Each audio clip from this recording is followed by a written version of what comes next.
Episode 220 of the Bevan James Eyles Show. Is it time that you quit?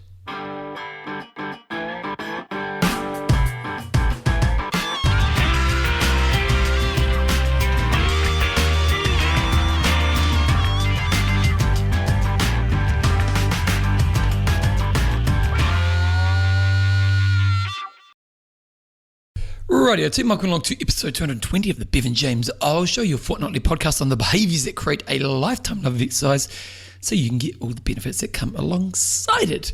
Today's the Bevan Show, so today I'm doing one of the shows where I just kind of take you through a subject that it's kind of on my mind a lot recently, and I'm actually going to do a subject on when you should quit. I'm going to be talking deep about that today because I just think it's a really interesting subject, and I think a lot of people have maybe got routine in their life which maybe they need to quit. And sometimes it's obvious that they need to quit. And sometimes it's that actually to evolve more, you need to let go of something else to move forward. So I've got to dig deeper into that. And that's going to be the main gist of the show. But I do want to talk quickly about I've been doing my Keep Active with Bevan videos that I send out to my database every Sunday night around 6 p.m. New Zealand time, and I eventually end up putting them on my social media, but I'm pretty Mickey Mouse around that. And I put one out last week, which I've got a lot of feedback on. And I may have talked about this on the show in the past, so I'm just going to quickly touch on it now because I sent it out and I got so much feedback coming from people saying, wow, I really needed to hear that right now. And the basic premise of this video that I did was, how do you deal with stress? Now, if you've listened to the show for a long time, you know I've talked a lot about how do you deal with stress, but I kind of broke it down to two ways to look at how you deal with stress. And really, ultimately, what we're trying to do is what we want to understand is that when we are stressed, there's often a cost on our life. That can be lack of sleep, that can be disconnecting with people, it can be poor behaviors like smoking, drinking, eating too much. It can be unproductive. You know, there's a cost if I'm stressed. And for a lot of people, it's a massive cost that comes, quite a lot on their life. And then when you think about what's the cost in the long term, like if the way I deal with stress is I eat a lot of food, well then I'm probably going to put on weight, and there's probably a physical and emotional cost to putting on weight because that's how I deal with stress. And so obviously if we want to become better at dealing with stress, we've got to have better strategies around that. And I've talked about this a lot on the show, but I just kind of came up with this concept around two ways of looking at how you deal with stress. And it's called an outlet or an offload. An outlet or an offload. What is the difference between the two? Well, one thing that I find really fascinating when people who join my running group is they all end up telling us, particularly people who haven't had any exercise, so if we look at our beginner running group, they all end up telling us that so much, their mental health is in a much better place because they've added running into their life. Now, we know that exercise is one of the greatest ways to deal with stress. There's the chemicals that get released. There's all that kind of endorphin, all that positive stuff. You have better energy, so you feel better about yourself. There's those types of obvious benefits. But one of the benefits of exercising is it's a moment when you go and do an activity that takes you out of your day. And that's when I talk about what I mean an outlet. An outlet is an activity that takes you away from the stress that you have in your head right now. And the way I often define stress, and it's not the concrete definition of stress, but it's definitely a good way to think about it, is that often when we're stressed about something, it's like we have that tape deck in our head and we push play, rewind, play, rewind, play, rewind. Like think of the last time you had stress in your life. I imagine that was the experience. You'd end up just thinking over and over again about that stress. And interestingly, what tends to happen is the more we sit in that rewind play process, the more emotional that stress becomes. The more it builds, the more you replay it. And so that's where an offload of stress, an outlet with stress is a really good approach. And that's where things like exercise. So if you've got a massive stress in your head and you go to the gym and you jump on the bike and you have a really good session when you're pumping some music, or you go to a class, or you go for a run, or you just do some exercise, in that half an hour to an hour of exercise you're doing, you're not thinking about your stress. And so for some reason, being able to remove yourself from that rewind play, it just dissolves the emotional overdrive of that place. And often you get to the other side of that activity knowing how to rationally handle the stress you're going through in a much better way. So, for example, my outlet ways of dealing with stress is exercise, playing my piano, which I've got to mute next to me right here, my meditation process. Those are ways where it's about me escaping the stress that I'm in and then allowing my head to go somewhere else for a moment. And it's just, I know for me, when I do that, if I am in a high stress moment, it just dissolves it. The second way is to offload. And offload is about communicating to somebody in your world. And offloading is pretty obvious. If we can get someone who we can communicate to in a really in a good way, where we can feel free to express without judgment and feel safe in the ears that we're sharing with, that's also a really good way to deal with stress. Now, probably the thing I'd put around this area here is, when it comes to offloading, you do want to be great at picking the people you want to choose to offload to. Because, and this is no kind of slight on somebody who isn't good at this, but some people just don't have very good skills in being a good offload person. And what is a good offload person? Well, a good offload person is somebody who understands that in this moment you just want to express. And their job is just to help you express and to feel understood as you work through this moment. And unfortunately, a lot of people, when we go to offload, they often go to problem solving. So they just want to give you the solutions. They often just want to share their experiences that are similar. Now, there's nothing wrong with this, because your intent's often good, but it maybe not help you in the offload that you need. And so when it comes to finding the offload, what you want to think about is identify people in your life who you know can be absolute rock stars at just being there to offload. Like, interestingly, my wife's, her dad's a little bit sick right now, and it's a tough time for my wife. And so one thing I'm doing is I'm just letting her talk. I'm not trying to provide solutions. I'm even not trying to give her how she should be feeling, or trying to give her, anything other than just letting her talk, and maybe just, showing understanding back to her. Because right now, all she needs is someone safe that she can just feel free to express with. And that's my job as a supportive partner. It's not to provide solutions. It's not to tell her, what's going to happen. It's just to be someone who's there for her. So when it comes to the offload, first of all, who are the people in your friendships or your colleagues who you know are really good at just being that person? Then there's a higher level. Then you could see a counselor, a mentor, a psychiatrist, someone like that who's actually trained and skilled at being somebody who's really good at being an offload outlet for you. Now, obviously, often with those people, there might be financial costs, but if you've got big problems, that's a really good investment in yourself. So that was kind of the premise that I talked about, is that when we see stress in our life, and I kind of talked about the process is catch stress, and then think to yourself, how can I use an offload or an outlet to help me dissolve the stress that I'm feeling right now? And this is what's fascinating about both of those processes, is that once you've done both of those processes, you still might have the hurdle that you need to overcome in front of you. Like, you still might have that hurdle. But for some reason, if you can use an offload or an outlet, you seem more able to handle that hurdle and more rationally know how to get over that hurdle moving forward. So just to recap, catch stress. But when you catch stress, just think, what's an offload or an outlet that I can put myself in right now, instead of using tools that maybe in the past or actions that actually come at a cost which create bigger stress in the long term for me. Just want to share that with you because, again, I got a lot of feedback on that. Also, I got a lot of feedback on my interview from Cam, and I hope you enjoyed that because, geez, I was inspired by that interview. He was absolutely fantastic. Now, before I get into the main gist of the show, I just want to say a big thank you to some of our patrons. These people are people who support the show financially by donating a little bit of their hard-earned money to the show after every time I release an episode.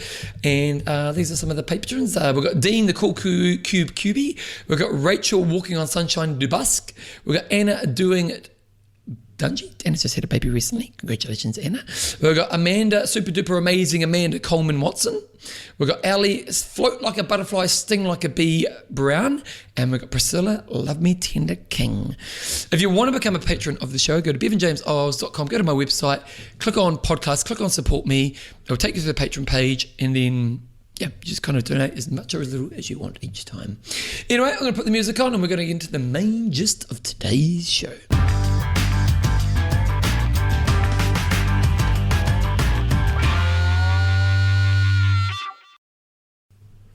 in New Zealand, there's an amazing Paralympian by the name of Sophie Pascal, and she's definitely New Zealand's top Paralympic athlete. She's won multiple medals. Like, I think she's won like 8 gold medals, silvers and bronze. She's just been in the game for a long time and is this phenomenal athlete. And she has a coach who is well known within, kind of even the public now because of her success, but also in swimming circles in my local region, a guy by the name of Rolly Crichton. And when I first started swimming, now he's called Rolly because he's in a wheelchair. And Rolly's this kind of, how would I describe Rolly? A really nice guy, but kind of a bit of a gruff, bit of a hard-ass kind of swim coach. And he's, and he kind of rolls beside the pool as you're doing your swims. And, he's kind of somebody who just doesn't suffer fools, if you know what I mean. Like he's gonna call a spade a spade. He's gonna expect a lot out of you, but he's also gonna get a lot out of you. And he's a very, very good swimming coach. And when I first started triathlons, this is a long time ago now, but when I first started triathlon, I could never swim. So I was the kind of person who, I wasn't going to drown when I went to the beach. I could turn my arms over, but I'd never done like a whole lap of a swimming pool in my life. So I wasn't, and to be honest, in this moment in my life, I didn't really even love swimming. Like, it was, when I went to the beach, I was never someone who tried to catch waves for hours. It was never really my buzz. So when I first started swimming, I went to my local swimming pool because that's where all the triathletes were. And there was a swimming pool called QE2. And Rolly Crichton was taking the swim squads at the time. So if you don't know much about swimming, often what will happen is you'll get, at a certain time of day, a pool will block out a few lanes. This Q2 had quite a few lanes, but they'd block out like 4 or half the lanes. And then a swim coach would basically get a whiteboard, write up what all the different lanes are doing. So you'd have like an easy lane right through to the advanced lane. And then he'd be guiding you through the sessions as you went through the session. And I started doing these sessions with Rolly. Now, at this stage, I was very much, I wouldn't say, well, I was a beginner as in a triathlete, but, I was a very fit man. So I was kind of just trying to develop my skills as a swimmer so I could become good at swimming an Ironman. And Rolly was an important part of that first part of my process. And I will be honest with you guys, swimming never really became a passion for me.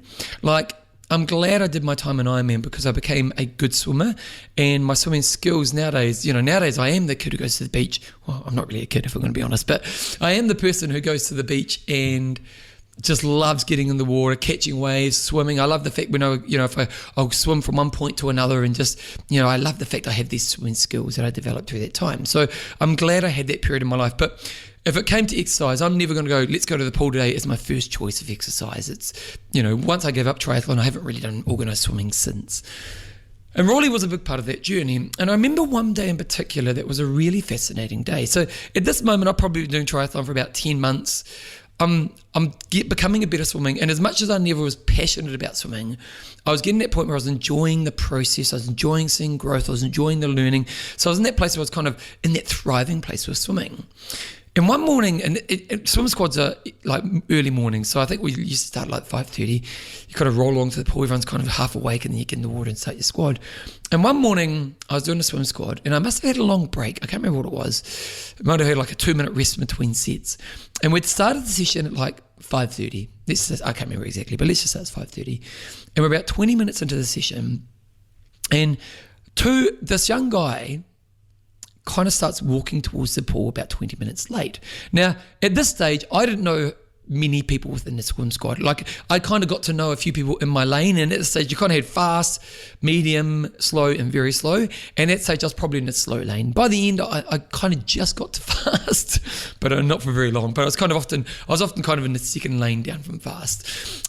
But at that stage, I was kind of in the slow lane. And so we had this long break.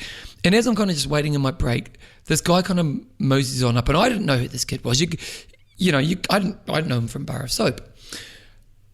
But it turns out this kid had been one of the top swimmers in our region, maybe even nationally. But at this stage, I didn't know who he was. And he walks up to the pool and he kind of moseys along. And Rolly starts having a go at him. Like, Rolly starts like going off at him.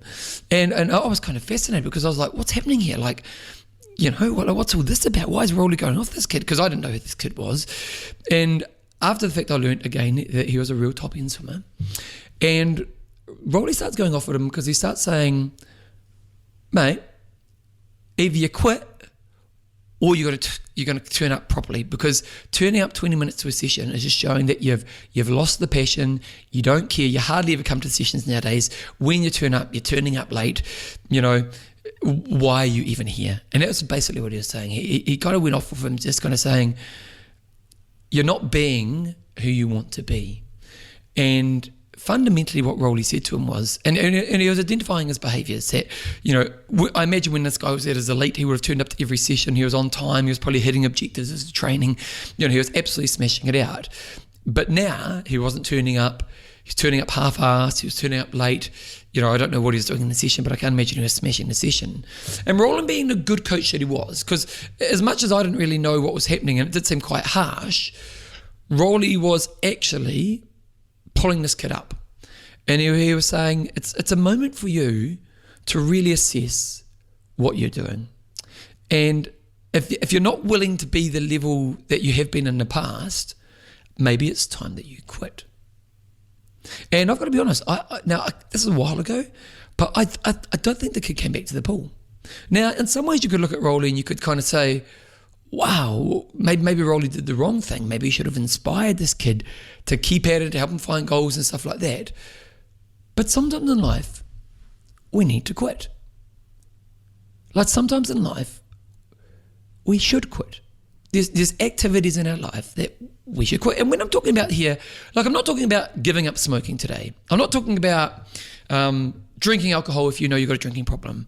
I'm not talking about overeating. I'm not talking about the obvious bad behaviours. I'm talking about quitting things that we have in our life because we've done them for a long time, but actually we're no longer growing with them. And the kid who was walking up to that pool 20 minutes late, Rowley had identified that this person either needed to find a new goal and sharpen up, or quit. But I think Rowley deep down knew that the kid just needed to quit. And that's what we're going to dig into today. Actually, right now, around this kind of area, have you got an area of your life that you know you need to quit? And I'm not talking about the smoking, the drinking, the bad behaviour, just an area of your life that you've kept up doing, but you're no longer getting the most out of yourself. And maybe it's time that you actually quit on top of that. And one of the reasons we want to quit is if we can use that time in that activity that we're actually not getting anything out of in a more powerful way in different areas, what can we do with that? And that's what we want to think about. But I suppose I'm going to take you through a series of questions just to kind of work through today. So maybe if you are listening to this and if you have identified one area that maybe you're contemplating as I throw this at you, that maybe it is that I quit this thing in my life. The first question I've got to throw at you is it time for you to quit? Now, I've already kind of asked that, but sometimes it's not. Sometimes it's just you need to refocus and get some goals in place. So the first question is, if you are contemplating quitting in this area, do you actually need to quit? Or do you just need to find your focus to reset and find some goals that are going to help you evolve in that area? I've been talking a lot recently on this show about the model that I came up in my latest book around that kind of 4 types of exercises: the non-exerciser, the yo-yo, the person who has a routine but doesn't get growth, and the thriver. If we're using exercise as the example today, have you got a routine that you stick to and you do it every week, same and back, week in, week out, but actually it hasn't really evolved and you haven't really seen any progress and you haven't seen any growth or any results in the last period of time? Is it that you need to quit and do something totally new, or is it just that you need to get some goals in place in this area? Because today's show is not saying you have to quit this thing. It's just, let's do this assessment. So the first thing is, do you need to quit in one area, or do you just need to refocus in that area? And if the answer to that is, I just need to refocus and set some targets, set some growth and find that higher level self, well then what do you need to do right now to get that in place? And I'm not going to dig too deep in that today because that's not what it's really about. The second thing that's probably the really most important thing is when we talk about quitting, we want to identify what we're quitting and what we're not quitting. And this is a really important concept I want to go into here because, if I think of that conversation Rowley had with the kid by the pool, and I don't know what happened post that conversation, if in some ways if Rowley had just kind of said to that kid, you should quit and leave him alone, I probably think Rowley could have done a better job. But I don't know if afterwards Rowley got in contact with the kid or he had a chat to him and talked to a higher level. But really what we're saying is we're not quitting growth and evolution. We're just quitting the activity that will find us in this place or help us get to that place. And my example of this is when I did Ironman Triathlon. So I did Ironman Triathlon for 7 years. I was growing, evolving, learning so much about myself, got to a real high level. And then I got to that moment where I knew I was going to become a routine. And ultimately, I was just going to sit in the same place for the next period of my life. And it was obvious that I needed to quit triathlon. Also, Ironman was just a high demand on life kind of sport. You know, it's really hard on your relationships. It's really hard on your career. It's just a very consuming sport. So I knew I needed to quit, A, because I was the growth wasn't that much in front of me. And B, it was just not a very good fit for my life. But one thing I wasn't doing is I wasn't quitting growing or evolving myself as a person. And so that's why as soon as I gave up Ironman, I then started playing piano. Now, I'd been playing a little bit of piano earlier in my life for about a year or so, but I couldn't fit it in around my Ironman lifestyle. So what I was quitting at that moment was the activity that gave me growth and evolution of the self, and that was the Ironman sport. But I wasn't quitting the growth and the evolution of myself. All I did was change the activity that would do that for me. And I've often talked about how by going to piano at that time in my life, and I still keep activity up in my life at that moment, but by going to piano at that time in my life, I've learned so much more about myself, which I just wouldn't have learned in triathlon if I just kept doing triathlon in that moment in my life. So that was a really good moment for me to quit the activity, but keep the evolution of my growth and the evolution of self. So I just want to really clarify that, because if we go back to Rolly's example, what we don't want is that kid just quit exercise and just become unhealthy and unfit and lazy and all the rest of it. What we want is that kid to go, you know what? I love evolution and growth, but swimming just can't provide that for me anymore because I've been there, done that. So what's a new activity that I can find? Actually, I think of a good friend of mine, Lisa Osborne, who's, she's a really good example. Lisa Osborne is one of the world leading fitness professionals. She's one of Les Mills' massive stars. Lisa was a world aerobics fitness champion, world champ, and you watch the videos of her when she was doing her thing. I've interviewed her on the show in the past, so I'm sure you've listened to it. She was an absolute rock star. Then she came into the fitness world teaching with Les Mills and became one of the biggest figures in the world for that. She's still massively in Les Mills, but she knew after a while that she was no longer growing in that area, and so then she started CrossFit. Now Lisa's gone to the World CrossFit Games. She's qualified second in the world, I think, in the CrossFit Games, and maybe got top 10 or top 20 in the world in the CrossFit Games. So she's a really good example of this. She's quit activities. It's always been movement in her life, but as she's quit activities, she's then moved on to a new thing, which has ultimately grown and evolved her. And she's never quit. She's just quit the activities. And it's a real clear thing that I want you to take away from today. So if we go back to when before I said to you, have you got a thing in your life that you need to quit? Well, it might be that activity is no longer providing you with the growth, the evolution, the challenge, the things that you want from that activity, and that's the reason to quit. But it's not that you just quit and then you sit in front of Netflix all day and watch Netflix for the rest of your life. It's then you replace. And that kind of goes on to the next thing is, well, what do you replace it with? And this is a pretty tough question to answer, because I can't really give you an answer, but I can give you some ideas around how to think about this. First of all, you could do my discovery period. And actually, interesting, we've got this lovely runner called Lee. Lee's been running with us for a long time. An amazing runner. She's ran many marathons, always kind of places in her age group, disciplined athlete, lovely lady. And she's ran with us for a really long time. And recently, she's retired. And retirement's a really interesting moment, because in retirement, you're suddenly time rich. And time rich in a way which is a massive overload of time. It's not like you've just gained 5 hours a week, which means you can kind of put a bit more exercise in. It's like you've gained 30, 40 hours a week. And I've been talking to her a little bit recently, because she was just saying how she's just a little bit lost. And not fundamentally lost, it's just a bit like, suddenly she's time rich, and how's she going to use this time?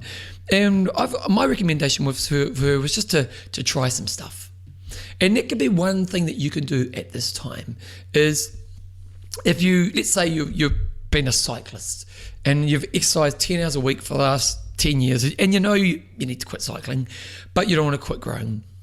So then where can you spend some time finding some new areas to explore? It might be that you try some CrossFit, you try a swim squad, you might try a dance class, you might try, whatever it is. So one way to approach this time is just a discovery time, is just spending some time, throwing some mud at the wall, seeing if any of those things stick for you as you move forward. Another approach is to think of the activity that maybe you've always known you've wanted to do. For me, when I was doing Ironman, it was piano. Like I've always had a bit of a music bug within me, and when I was doing triathlon, I just didn't have the time or energy to be able to play music. So for me, there was always a bit of a longing within me to have that time in my day to just play music. And that's, so for me, it wasn't like once I gave up Ironman, it was never, well, I need to do a discovery period. It was, now I'm going to jump onto that thing. So it might be that within yourself there is that activity that maybe you've always wanted to try. And interestingly, for me, it wasn't a sport replacement. Now, for me, my job is fitness, so I'm always going to be pretty active. But for me, my replacement was a creative replacement. And that's okay as well. Like, I know this is a fitness podcast, but sometimes your evolution isn't going to be in the same area as well. Now, if you're moving away, let's say you've been an athlete and you're moving away from athletes and you want to become a creative person, I would still say, how do you still keep a healthy level of exercise in your life? That's probably something you want to think about. But a good example is, I think I may have put this interview, we've got a guy called Peter Reid, who, if I haven't put this interview up, I should one day. Peter Reid was, I'm just searching for all the old shows, I don't think I have. I interviewed him on my other podcast. He's one of the greatest triathletes of all time. I've probably talked about this, but we interviewed him. Here's a really fascinating story. We interviewed Peter Reid. He won Ironman World Championships 3 times, beast of an athlete. And Peter Reid, here's a fascinating story. So he was just known as being tough. If you're a professional triathlete, you're tough anyway. But then to win the World Championship 3 times, you are just tough. And Peter Reid was that person. And it's a really interesting story because when we interviewed him, this is kind of his end of career interview. And we said, because he kind of won 3 and then he was still young enough to win a few more. And he kind of did a couple more and then kind of quit the sport. And no one kind of could figure out why. And we were asking him, we said, what happened in that last moment in your career? Because technically you probably had a few more years than technically you probably still could have won a couple more world championships. And what happened? And he said, well, my father always led with disappointment. My father always made me feel that I wasn't good enough. And so for me to be the athlete was, for me, it was always about like a big F you to my father. It was always like, I'm going to prove that I'm a great person and, you're totally wrong. And he said after he won his 3rd world championship, his father wrote him a letter saying, I actually see how great you are as a person and I'm sorry that I haven't seen this before and I'm sorry I got it wrong. And Peter Reid said, as soon as I got that letter, I was no longer the athlete I'd always been because I didn't need to prove anything. And I always find that interesting when you look about it. But Peter Reid's a really good example. Peter Reid was an elite, passionate, growing, evolving athlete to the highest level. His father sends him his letter, his shift in life changed, and he always wanted to be a pilot. And nowadays he's a pilot. He pretty much quit the sport, and he's one of those athletes that a lot of athletes they quit their professional career, but they always have a presence in the sport post. Well, Peter Reid quit the sport, and no one really ever heard from him again, and that's because he went on to a new thing in his life. He went on to a new passion. He always wanted to be a pilot. He went on and trained to be a pilot, and that's what he does right now. And that's what I'm meaning right now is that quitting the activity doesn't always have to mean that it has to be exercises that you replace it with. It's the key thing is that it's growth and evolving within yourself. Now, again, like I said before, the only thing I would say on top of that is just to make sure if you are moving away from exercise as the main driver for your growth and evolution, do make sure that you keep some exercise in your life, obviously. Then what you want to think about is what's your growth pathway in that area. Now, one thing I think is really important to accept is you have to go into the area understanding you're a beginner. And, like think of me, my piano experience. I went from being a pretty elite triathlete, like in most races I was turning up in the last point of my career, I was kind of a top 20 athlete. And so I went from being a guy who was respected, high level, knew the game really well, to being a total new piano player. And it's really important in these moments just to understand where you sit in the new area you're going into. Because often what you find is high-level people, as they go into new areas, it can be a disappointing experience because they just want to be better than what they can be based on where their skill development is and the levels they know within themselves. So with this in mind, it's just probably a couple of things actually. Surround yourself in the new world. So find guiders. So like for me, I got piano tutors, surrounding myself with musicians, all those types of things. So surround yourself in your world and get people who can guide you, because that will be really important to help you develop a wise growth pathway. Now, there'll be some things, because you're a high level person, that means you'll be able to bring across. So like when I went from Ironman to piano, there were things that I could take from Ironman, character traits that I could bring into piano that were going to be really helpful. But also we do want to make sure that we are just being wise in your growth pathway, because often experienced people in one area kind of push too fast and set themselves up to fail. So that's probably the next thing to think about. And then enjoy being a beginner again. Like enjoy, like I always love it when you see people kind of, like my runner's experience is a good one. They run 5K the first time and you see that possibility, and they work towards running 10Ks and they grow as a person. And they do a half marathon, they grow, and then they do a marathon, they grow, and kind of enjoy the new place that you are in life. And that's done by showing your growth. It's done by skill development. It's done by new camaraderies, new friendships, and probably the last thing, and kind of immerse yourself in that world as well. So if let's say you've gone into, I don't know, you started cycling as your new activity, well, start watching the Tour de France. Start getting immersed in that world, because the more you can get immersed in that world, the more successful you'll be in embracing the new world you give in your life. So why is all this important? Well, we don't want to get stuck in Groundhog Day, and we don't want to get in that place where we're no longer evolving. And sometimes the habits we have from our past, which used to provide us a lot of growth and evolution, can become habits which ultimately are limiting further growth and development moving forward. And if you just stay in the habits you have from the past, which in fairness to you, it might not be terrible. Like, it's not that it's bad things for you. It's just that there's this other pathway right beside you that could evolve you in much more exciting ways. And if you just hold on to that thing you did from the past because that's what you know, that's probably not good enough reason to continue on that thing. In saying that, you do need to go through this quite wisely. You just shouldn't quit. Like, you just shouldn't quit. You should actually develop a bit of a plan that would work you from one thing to the next.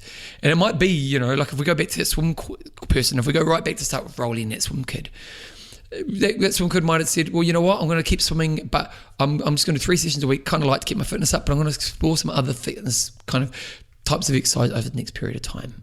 And with that, then I can kind of see what I like. And then as I find that thing, that's when I'm going to move away from swimming. That's kind of the approach you want to have.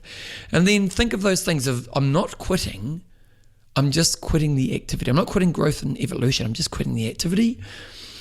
Finding the thing to replace it with, then developing a wise plan with good people around you so you develop your skills, your experiences, so you can become a high level person, and then just love the new thing you're in. And then probably ultimately is just be aware in the future when the new thing becomes the old thing. Because that's life, that's going to happen. If I go back to Lisa Osborne, she was an aerobics champ. She's competitive. She travelled the world. That was her job, just travelling the world, competing as aerobic championship competitions. And then she went into Les Mills, and she said that was her world. And she's still in Les Mills now, but then she went into CrossFit. And her life has been filled with these exercise activities that have continued to grow and evolve her as a person. So, I imagine Lisa one day in the future might go, CrossFit no longer does it for me, but I guarantee there'll be another type of movement, goal, and growth that she'll work towards because she's figured this out really well. So in the future, even after you've found this new activity, just be aware of maybe what are the triggers that show me that I need to quit this thing as well. Now, lastly, Maybe you don't need to quit as well. Maybe you just need to refocus. But if you do know you need to quit, that's a good process for you to think about. Now, as I just kind of always wrap this up with this, if you can do that, you'll be a higher level version of yourself.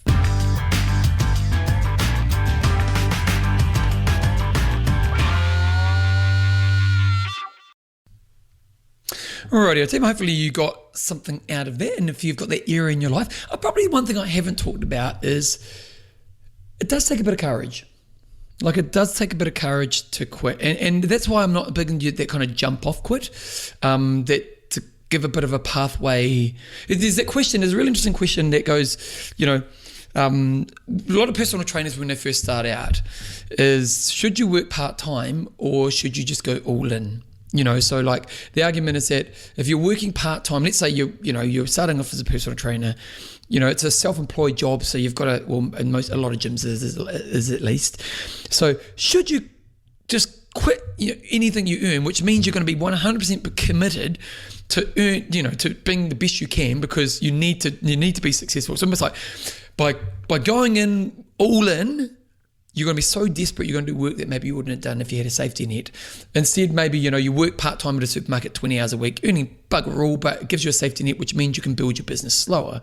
Now, different people have different arguments around this, but there was a book that came out a few years ago called Originals, I think it was. Brilliant book, kind of around creative people and just the processes that help them. But they were a real big component that you shouldn't do the all-in approach. They were more of the thinking that really what you should do is you should build kind of jumping off moments. And jumping off moments is that kind of, let's say using that personal trainer example, you do have a part-time job that's 30 hours a week, and at first you just kind of aim to get 5 clients a week that you can work, so you first, then once you get 5, you're jumping off as you jump off 10 hours of that work at the supermarket down to 20 hours. And then you aim to get, 10, 15 clients. And then once you've got 10, 15, then you do the next jumping off point.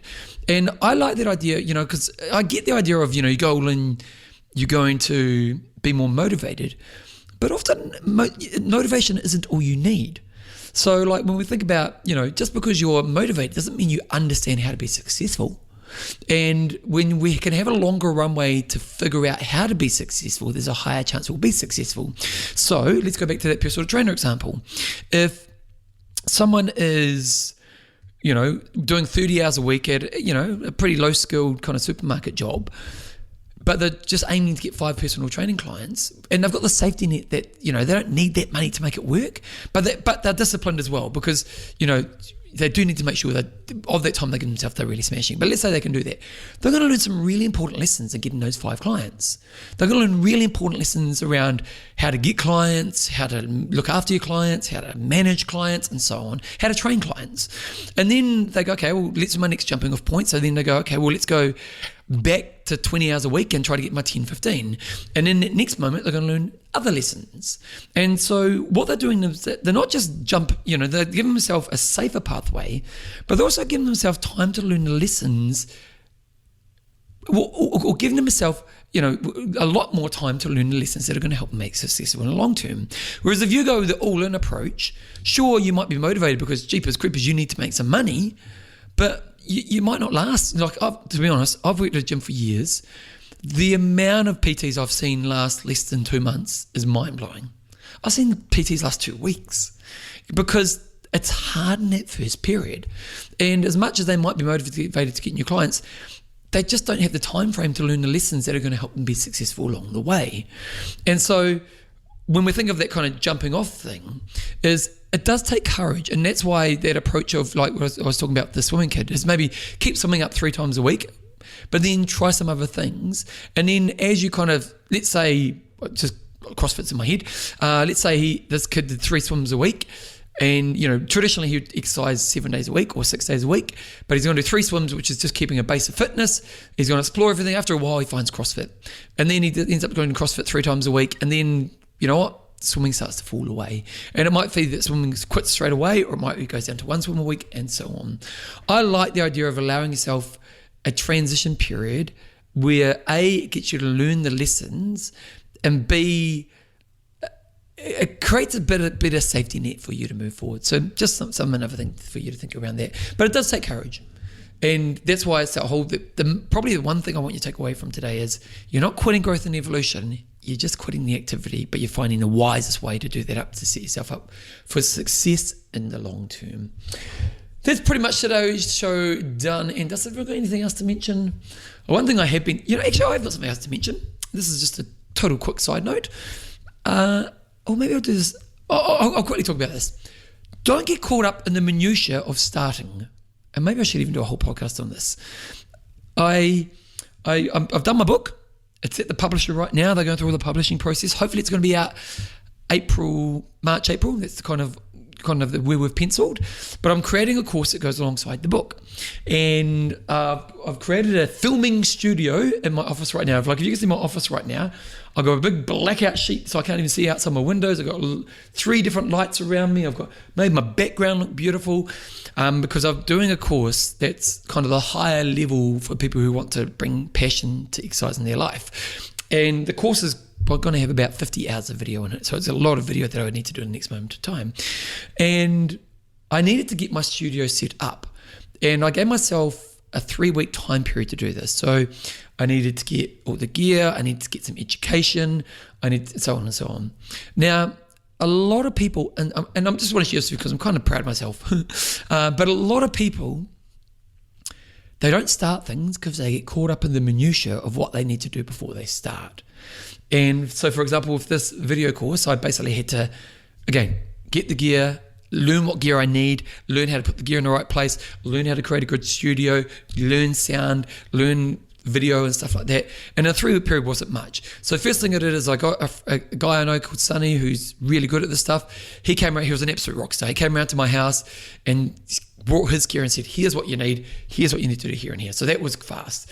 Then when it came to the gear, I could have spent hours and hours and hours just trying to find the gear, getting confused. I rang some shop. The guy, I said, here's what I think I need based on what Sonny's recommended. He said, you're pretty much 90% here. Here's a couple of other things to think about. Lock it in, put it in place. And then I started filming. So I gave myself a 3-week time frame. Last week was where it finished and I started filming straight away. Now, why am I sharing this with you? The key is you start. And often when people want to do things is they spend so much time on what you need before you start that they don't actually start. Now, in my situation, I did need the gear before I started. But for example, let's say you want to bring a sporting activity into your life. Let's say you want to do cycling. And you've done you start to look at road bikes. You want to do a road bike race, let's say. So you spend 3 months trying to find a road bike, but you don't actually ride a bike. Well, the most important thing you probably need to do is get on a bike. And at first you might ride some old tinny bike you got in your garage, but that's okay because you're starting.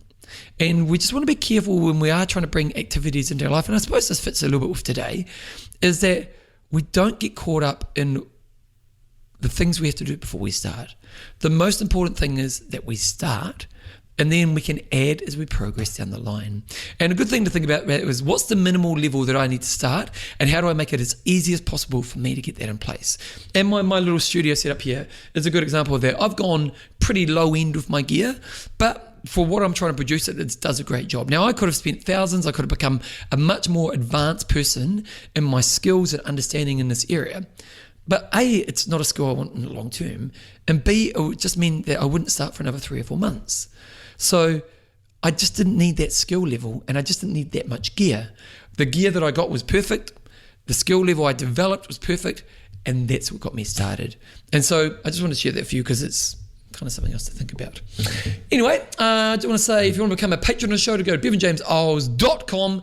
When you become a patron, you get a cool nickname to support me with my show. And again, for those who are patrons, thank you very much. If you want to get my videos that I send out each week, go to keepactivewithbevan.co.nz. Put your email information in. I'll send that out each week to you. And I'll be back. I'll spread the love about the show on the podcatchers, the people you know. I'll be back in a couple of weeks with the next episode of the Bevan James Eyles Show. I'll see you then. Oh, what did I say? Keep being you. See ya.